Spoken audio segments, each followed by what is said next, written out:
नमस्कार, आप देख रहे हैं इंडिया वॉइस। मैं हूं आपके साथ। जो है बुलेटिन की शुरुआत करते हैं। किसानों के मुद्दे पर उपराष्ट्रपति जगदीप धनखड़ नाराज है।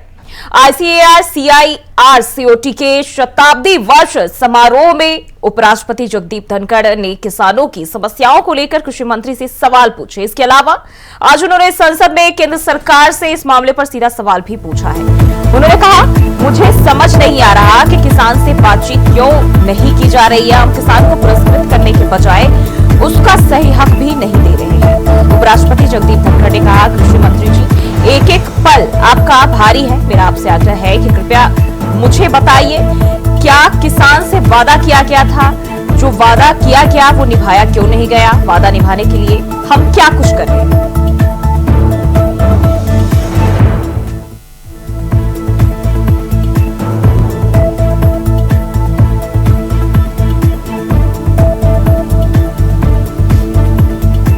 केंद्र सरकार से जगदीप धनखड़ ने सवाल पूछे हैं। संसद की कार्रवाई के दौरान किसानों से बातचीत क्यों नहीं हो पा रही है, कोई समाधान क्यों नहीं निकाला जा रहा है। तो उपराष्ट्रपति ने ये केंद्र सरकार से सवाल पूछा है।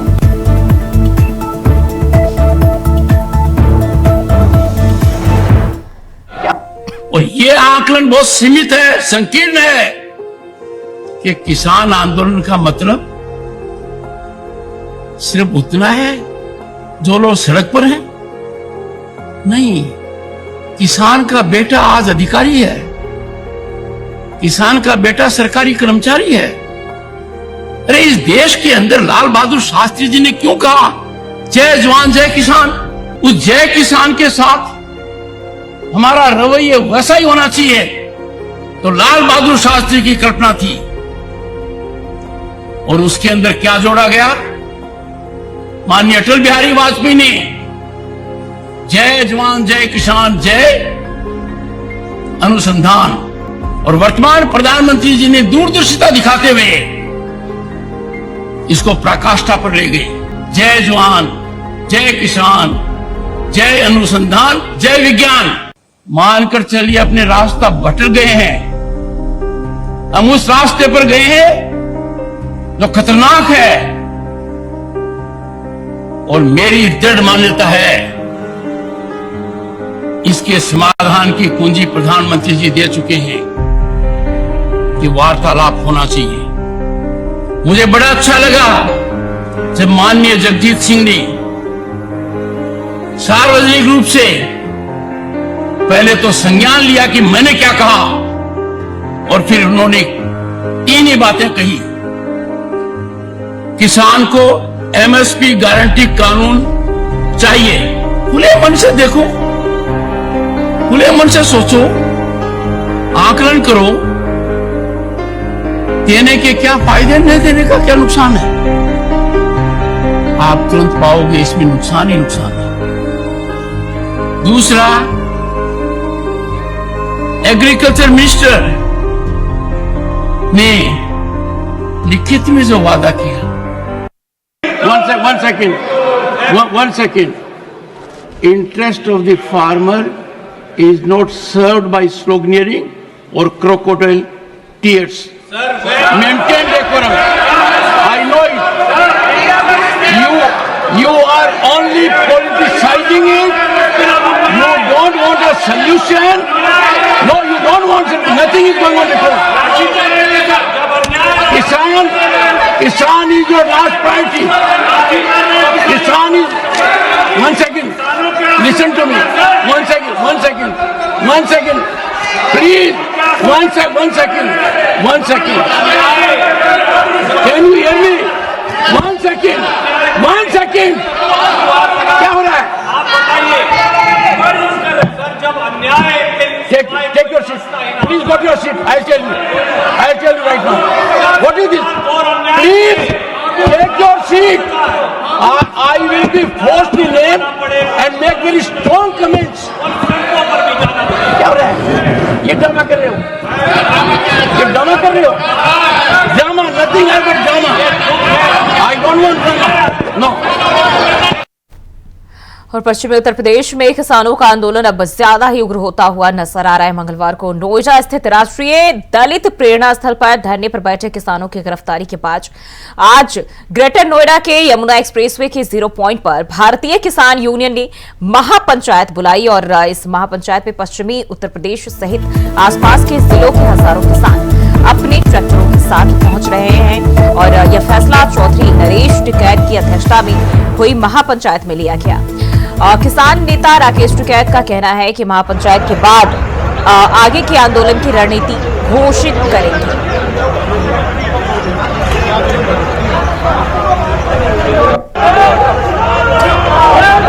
तो किसानों का आंदोलन अब लगातार उग्र होता हुआ दिखाई दे रहा है। तमाम जो अलग अलग जगह है, उत्तर प्रदेश के अलग अलग जगहों से किसान इस महापंचायत में इकट्ठा हो रहे हैं। अपनी मांगों को लेकर लगातार किसान आंदोलन कर रहे हैं, अपने ट्रैक्टरों के साथ ये पहुंच रहे हैं। वहीं अगर देखें तो पुलिस प्रशासन की पूरी मुस्तैदी रोकने की कोशिश की जा रही है, लेकिन किसान अपनी मांग पर डटे हुए हैं।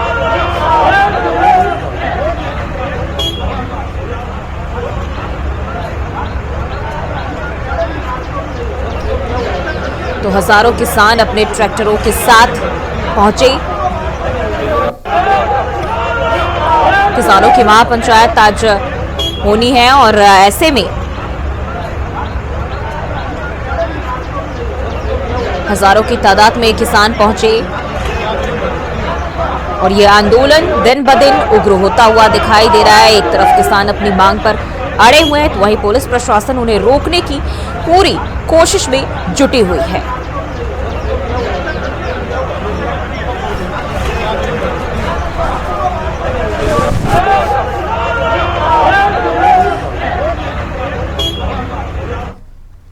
और वहीं किसान नेता राकेश टिकैत को पुलिस ने हिरासत में लिया। यमुना एक्सप्रेसवे से राकेश टिकैत को हिरासत में लिया गया है। ये बड़ी जानकारी किसान आंदोलन को लेकर यमुना एक्सप्रेसवे से राकेश टिकैत को पुलिस ने हिरासत में लिया है। राकेश टिकैत को हिरासत में लेकर टप्पल थाने पहुंची पुलिस। राकेश टिकैत अन्य किसानों को बस में भरकर थाने पहुंचाया गया है। नोएडा जा रहे टिकैत को हिरासत में लेकर टप्पल थाने पहुंचाया गया।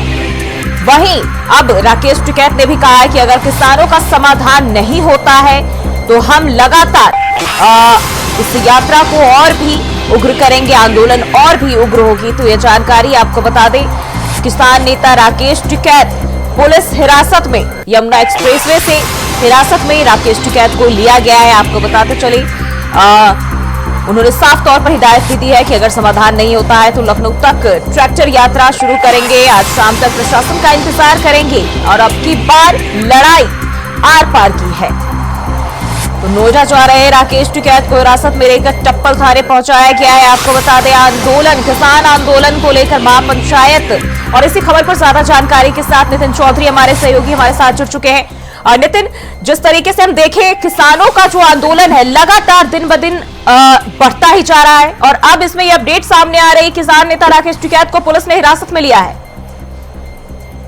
देखिए जी, बिल्कुल जिस तरीके से लगातार किसान महापंचायत का जो आंदोलन है वो लगातार चल रहा है, क्योंकि कल जिस तरीके से गौतम नगर के किसानों के साथ पुलिस ने जो है मारपीट की थी तो जेल में भेजने का आंदोलन चलाया था। लगातार प्रशासन से यही कहा जा रहा था, उनसे पूरी तरीके से अपील की गई थी किसानों से कि समस्या का हल होगा, लेकिन उसके बाद ही लगातार किसानों की तरफ से कहा गया था कि जिस तरीके से किसान आंदोलन चल रहा है और किसानों की समस्या का समाधान नहीं हो रहा है, वो उन्होंने जो है पहला जो पड़ाव गिराया था उन किसानों का आंदोलन शुरू हुआ था वो ग्रेटर नोएडा से शुरू हुआ था। उन्होंने जो है हमने अथॉरिटी पे भी धरना दिया था, उसके बाद ग्रेटर नोएडा अथॉरिटी पे दिया था। तीसरा जो धरना था वो नोएडा की अथॉरिटी पे दिया था। चौथे पे जब वो चौथा धरना देने के लिए दिल्ली के लिए कूच कर रहे थे, तो कल से लगातार जो है आंदोलन जारी था। लेकिन उसके बाद जब दिल्ली की तरफ कूच करने लगे और लगातार पुलिस प्रशासन और अधिकारियों की तरफ से 7 दिन का हमने पहले भी देखा था जब किसान आंदोलन की बात कर रहे थे, जब वो दिल्ली के लिए आ रहे थे तो पुलिस प्रशासन ने उन्हें कहा था कि मुझे 7 दिन का वक्त चाहिए, हम इस पर समाधान करेंगे, बातचीत करेंगे। लेकिन जब 7 दिन का वक्त दिया गया तो उसके बाद अचानक फिर किसानों की गिरफ्तारी होने लगती है, जिसके बाद किसानों में बौखलाहट होती है। और अब जब वो आने लगे हैं इसके खिलाफ भी जो बढ़ने लगे हैं, बजाय समाधान के पुलिस इस तरह का रवैया अपनाई हुई है। देखिए बिल्कुल जी, जिस तरीके से 7 दिन का समय जो है किसानों ने दिया था कि 7 दिन के अंदर जो अधिकारी या पुलिस प्रशासन या कोई मुख्यमंत्री के यहाँ तक उन्होंने जो है सूचना दी थी, और कल देर रात जो कमेटी बनाई थी 5 लोगों की कमेटी भी बनी थी, लेकिन उससे भी किसान जो है संतुष्ट नहीं थे। किसानों का कहना है कि जिस तरीके से लगातार कमेटी बनाई जाती है किसानों की समस्या को लेकर वो समाधान नहीं होता है, लेकिन आज फिर से जिस तरीके से 0 पॉइंट से किसान आंदोलन की शुरुआत होने जा रही थी, तो राकेश टिकैत जो है किसान नेता यहाँ पहुंचे थे, तो उनको पुलिस ने पहले ही गिरफ्तार कर लिया था। उनको जो है पुलिस जो है थाने ले गई थी। जो और किसान जो यहाँ पर धरना दे रहे थे उनको जो है पुलिस बसों के द्वारा भर के उन्हें थाने के अंदर ले गए, उनके खिलाफ मुकदमा भी दर्ज कराया गया। लेकिन उसके बाद लगातार जिस तरीके से किसान आंदोलन की बात की जा रही थी, जो कल से किसानों के साथ लाठीचार्ज की गई थी, तो उसको देखते हुए कल सिसौली गांव में राकेश टिकैत के घर पर एक बड़ी बैठक बुलाई गई थी। बैठक में राकेश टिकैत ने सभी को दिशा निर्देश देकर निर्णय कराया था कि जो भी किसानों के साथ गलत अत्याचार हो रहा है, गौतम नगर किसानों के साथ मारपीट हुई, उसको लेकर डायरी निंदा में हम यहाँ पर जो है बिल्कुल नितिन, यानी कि दिन ब दिन जो है लड़ाई आर पार की होती जा रही है, और साफ तौर पर वो ये भी हिदायत दे रहे हैं कि अगर इसका समाधान नहीं होता है तो लखनऊ तक ट्रैक्टर यात्रा हम निकालेंगे। बहुत बहुत शुक्रिया नितिन तमाम जानकारी के लिए। बढ़ते आगे, लोकसभा में नेता प्रतिपक्ष और कांग्रेस नेता राहुल गांधी संभल के लिए निकले, पर उनके काफिले को यूपी गेट पर रोक दिया गया। प्रशासन ने रोका, साथ ही जाने वाले प्रतिनिधिमंडल में वायनाड से नवनिर्वाचित सांसद प्रियंका गांधी वाड्रा भी रही। राहुल गांधी ने डीजीपी से बात की और पुलिस से कहा 5 लोगों को संभल जाने दो। संभल की शाही जामा मस्जिद के सर्वे के बाद वहां भड़की हिंसा में 5 लोगों की मौत हुई थी, और मंगलवार को संसद में इस मुद्दे की गूंज भी देखने को मिली। लेकिन प्रशासन की आखिर राहुल गांधी की नहीं चली और वह उन्हें दोबारा जो है वापस दिल्ली लौटना पड़ा। और इससे पहले सोमवार को कांग्रेस के प्रदेश अध्यक्ष अजय राय और उनके अन्य नेताओं को पुलिस प्रशासन ने संभल नहीं जाने दिया था। वहीं विधानसभा में नेता प्रतिपक्ष माता प्रसाद पांडे के नेतृत्व में सपा के प्रतिनिधिमंडल को भी इसी कारण लखनऊ में ही रोक दिया गया था। संभल प्रशासन ने या बाहरी लोगों के आने पर रोक लगाई हुई है। आपको बता दें कि बिजनौर में संभल जा रहे कांग्रेस जिला अध्यक्ष शेरबाज पठान को भी पुलिस ने रोक दिया। अम्बेडकर जी के कॉन्स्टिट्यूशन को खत्म करने का हिंदुस्तान है। अगर हम लड़ते रहेंगे, ये जो संभल में हुआ है वो गलत है। राहुल जी नेता प्रतिपक्ष हैं, उनके संवैधानिक अधिकार होते हैं, वो बाकी लोगों से अलग होते हैं, उनको रोका नहीं जा सकता इस तरह से। उनका संवैधानिक पद है, संवैधानिक अधिकार है कि उनको अलाउ किया जाए कि वो पीड़ितों से मिलने जाएं। उन्होंने ये भी कहा कि मैं अकेला चले जाऊंगा, यूपी की पुलिस के साथ मैं अकेला चले जाऊंगा, मुझे अकेला ले जाइए। वो भी करने के लिए तैयार नहीं है। पुलिस वालों के पास कोई जवाब नहीं है। शायद उत्तर प्रदेश की स्थिति क्या ये है कि आप इतना भी नहीं संभाल सकते, तो फिर आप इतना गर्व से क्यों कहते हैं कि लॉ एंड ऑर्डर आपने संभाल रखा है यूपी में। और वहीं संभल हिंसा पर मचे घमासान को लेकर किसने क्या कहा है, आइए एक नजर इस पर भी डालते हैं। जो दिग्गज जो है वो इस पर क्या कुछ कहते हैं। आखिरकार भारतीय जनता पार्टी की सरकार छिपाना क्या चाहती है? पहले दिन से ही इस बात को सबने कहा है। समाजवादी पार्टी का भी यही मानना है, और समाजवादी पार्टी के साथ साथ आम जनता का ये मानना है, जो कुछ करा धरा है सब भारतीय जनता पार्टी के इशारे पर वहां के प्रशासन ने ये घटना की है। जब एक बार सर्वे के लिए सब सहमत थे, सबने सर्वे कराया, आप दोबारा सर्वे इसलिए कराने गए कि झगड़ा नहीं हुआ। जो लोग नारे लगाते गए उनके खिलाफ क्या कार्रवाई भारतीय जनता पार्टी ने की है? किसी भी दल के नेता को ये जाने नहीं दे रहे। आखिरकार छिपाना क्या चाहते हैं? और प्रशासन की भाषा देखिए, उनके जो अधिकारी हैं, क्या लोकतंत्र में क्या इस तरह का व्यवहार और भाषा हो सकती है अधिकारियों की? जिस तरह की भाषा और व्यवहार का इस्तेमाल हो रहा है वहां पर, आपके पास वो वीडियोस होंगे जहां पर प्रशासन दबाव बना रहा है कि ये भाषा बोलिए, ये बताइए। आप प्रशासन ये बताएगा कि ये बोलना पड़ेगा पीड़ित को? देखिए, राहुल गांधी जी हों या अखिलेश यादव जी हों, इस प्रकार की घटनाओं को राजनीतिक रंग देने का प्रयास करते हैं, ये बहुत ही दुखद है। हम दोनों नेताओं से विनती करते हैं, कृपया उत्तर प्रदेश के लाइन ऑर्डर को बिल्कुल भी बिगड़ने न दें। आपके जाने से माहौल खराब हो रहा है, अखबार में बयानबाजी से माहौल खराब हो रहा है। हमारी प्रतिबद्धता उत्तर प्रदेश में लाइन ऑर्डर को मेंटेन करने को लेकर है। वहां पर जिस ढंग से पाकिस्तान से निर्मित कारतूस के खोखे मिले हैं, ये घटना की उच्च स्तरीय जांच हो रही है, और जो भी इन्वॉल्वमेंट किसी भी व्यक्ति का होगा, कितनी भी पहुंच का होगा, उसे बख्शा नहीं जाएगा। हर स्थिति में जो पीड़ित पक्ष है उनको न्याय मिलेगा और निष्पक्ष जांच होगी और जो भी दोषी होगा उनके खिलाफ कड़ी कार्रवाई होगी। कहीं ना कहीं जो शासन प्रशासन सरकार है किसी तरह की लीपापोती करने में लगी हुई है। कभी आज तक वहाँ के हालात जो है सामान्य ये होने नहीं देना चाह रहे हैं, क्योंकि ये जानते हैं कि अगर डेलीगेशन जाएगा और मिलेगा लोगों से तो वहाँ पे जो असलियत में जो हुआ है, जो सच्चाई है वो सामने उजागर होगी। इसीलिए ये लोग चाह रहे हैं कि जितनी देरी हो जाए उतना ही बढ़िया अच्छा है भाजपा के लिए। देखिए, चाहे समाजवादी पार्टी हो चाहे कांग्रेस पार्टी हो, संभल के मामले में जो राजनीति करना चाहते हैं तो इनको राजनीतिक उत्थान नहीं, इनका राजनीतिक पतन होगा, क्योंकि देश ने मुस्लिम तुष्टीकरण की राजनीति से मुक्त कर लिया है। उत्तर प्रदेश ने अपने को दंगा मुक्त कर लिया है। गुंडे और अपराधी माफिया दंगाई जो हैं वो इस समय जानते हैं कि अगर दंगा करेंगे तो क्या होगा, गुंडागर्दी करेंगे तो क्या होगा, माफियागिरी करेंगे तो क्या होगा, यह सबको पता है भली प्रकार से। पहले समाजवादी पार्टी की ड्रामेबाजी चलती रही, पहले उन्हीं की पार्टी के विधायक सांसद निर्दोष लोगों को मरवाने का काम करते हैं और फिर प्रतिनिधिमंडल भेजने का काम करते हैं, फिर उनको सहायता देने की काम करते हैं। और अब कांग्रेस के नेता और प्रतिपक्ष के नेता श्री राहुल गांधी जी और कांग्रेस ही अपना नौटंकी शुरू कर दिए हैं। उनको सबको लगता है कि सब संभल चले जाएंगे तो उनको मुक्ति मिल जाएगी। मैं आपको बता रहा हूं, सपा हो चाहे कांग्रेस हो, ये दोनों को इसका बहुत खामियाजा भुगतना पड़ेगा। जैसे श्री अखिलेश यादव जी यूपी में जो हार का जख्म लगा है उससे सह नहीं पा रहे हैं, वैसे श्री राहुल गांधी जी और कांग्रेस पार्टी हरियाणा से लेकर के महाराष्ट्र तक में जो हार का गहरा घाव लगा है उसे वो बर्दाश्त नहीं कर पा रहे, उससे ध्यान बांटने के लिए इस प्रकार के हाल ये है कि यूपी गवर्नमेंट ऐसा क्या छुपाने की कोशिश कर रही है जिस वजह से विपक्ष को रोका जा रहा है। समाजवादी पार्टी भी वहां पे उनके जो इलेक्टेड रिप्रेजेंटेटिव्स हैं वो भी जाना चाहते थे, उनको रोक दिया गया। कांग्रेस पार्टी के वर्कर्स जाना चाहते थे, उनको रोक दिया। अब राहुल गांधी जी और प्रियंका गांधी जी जा रहे हैं तो इतनी इलेबोरेट बैरिकेडिंग की है जैसे जनता को तकलीफ हो।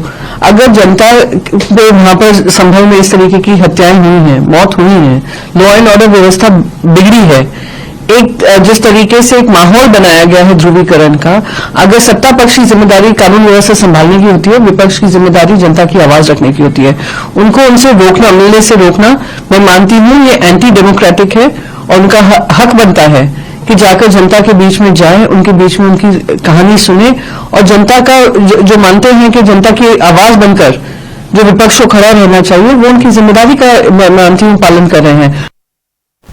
और इसी खबर पर ज्यादा जानकारी के साथ गाजियाबाद से हमारे सहयोगी प्रथम चौधरी और लखनऊ से मोहम्मद आसिफ भी जुड़ चुके हैं। सबसे पहले प्रथम मैं आपके पास आना चाहूंगी, जिस तरीके से हमने देखा राहुल गांधी का काफिला सुबह से ही लगा पड़ा था संभल जाने के लिए। राहुल गांधी प्रियंका गांधी दोनों ही रवाना हो चुके थे, लेकिन गाजियाबाद बॉर्डर पर उन्हें रोका गया और आखिरकार वापस दिल्ली के लिए रवाना उन्हें वापस होना पड़ा। जैसे कि आपने देखा कि सुबह 11 बजे से राहुल गांधी का काफिला दिल्ली से निकल चुका था। दिल्ली से वहां पर डेलीगेटिंग का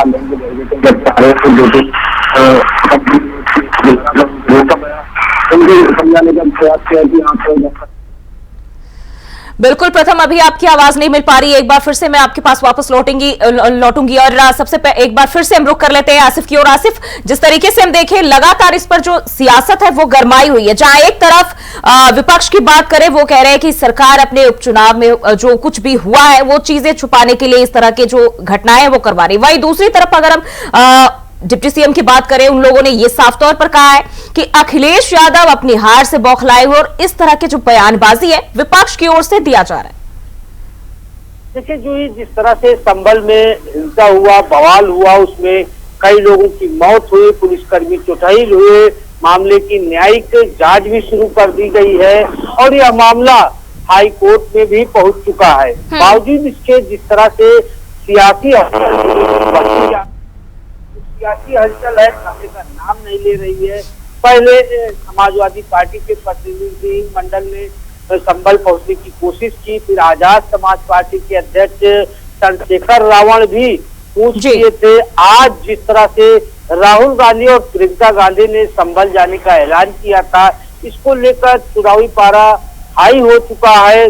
बॉर्डर एरिया पूरी तरह से सील कर दिया गया है और राहुल और प्रियंका ना जा पाए, इसको लेकर पुख्ता इंतजाम भी किया गया है। लेकिन इन सब के बीच जिस तरह से सियासी बयानबाजी आ रही है, सियासी वार और प्रहार किए जा रहे हैं, अगर समाजवादी पार्टी की बात करें तो समाजवादी अखिलेश यादव ने आज भी जिस अंदाज में बीजेपी सरकार पर बड़ा हमला बोला, कहा कि वहां पर केवल बीजेपी लोगों को फंसाने का काम कर रही है और 10 तारीख का जो समय दिया गया है, क्या इन सब के बीच ठीक हो जाएगा, बड़ा सवाल भी सपा प्रमुख अखिलेश यादव ने किया है। वहीं राहुल गांधी ने भी कहा है कि वह जाकर ही दम भरेंगे, क्योंकि संभल में लगातार पीड़ितों को परेशान किया जा रहा है और अमन शांति के लिए वह संभल पहुंचने वाले थे। वहीं डिप्टी सीएम केशव प्रसाद मौर्य की बात करें तो जिस तरह से आज उन्होंने एक बड़ा बयान दिया कि समाजवादी पार्टी हार पचा नहीं पा रही है और समाजवादी पार्टी पर हमला भी बोला, कहा कि समाजवादी पार्टी दंगे कराती थी और संभल में भी दंगा कराया गया। बिल्कुल आसिफ, यानी कि साफ तौर पर हम देखें तो अभी इस पर जो है कांग्रेस जिस तरीके से समाजवादी पार्टी पहले अड़ी हुई थी, अभी भी कांग्रेस के कार्यकर्ता और नेता डटे हुए, उम्मीद कहीं ना कहीं है। अब प्रथम मैं आपके पास आना चाहूंगी, हम जिस तरीके से देखें राहुल गांधी वापस तो लौट चुके हैं, लेकिन अभी वहां हालात क्या है? क्या कांग्रेस के जो कार्यकर्ता थे वो भी लौट चुके हैं या अभी है?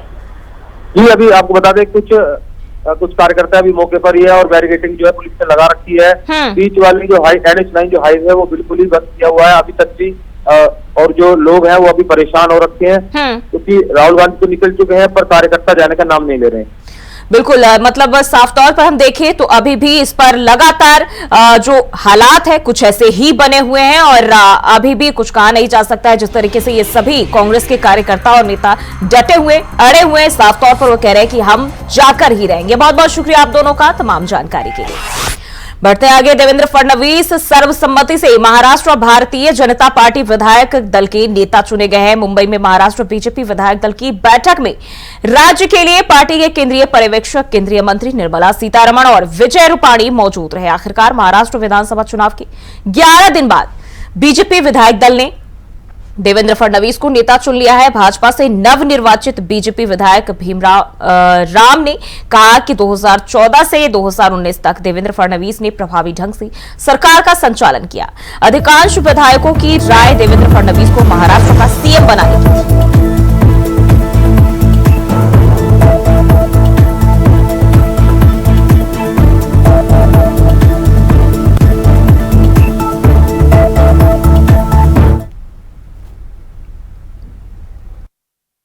सर्वांना याची कल्पना आहे की यावेळची निवडणूक एक अतिशय ऐतिहासिक अशा प्रकारची निवडणूक राहिली आहे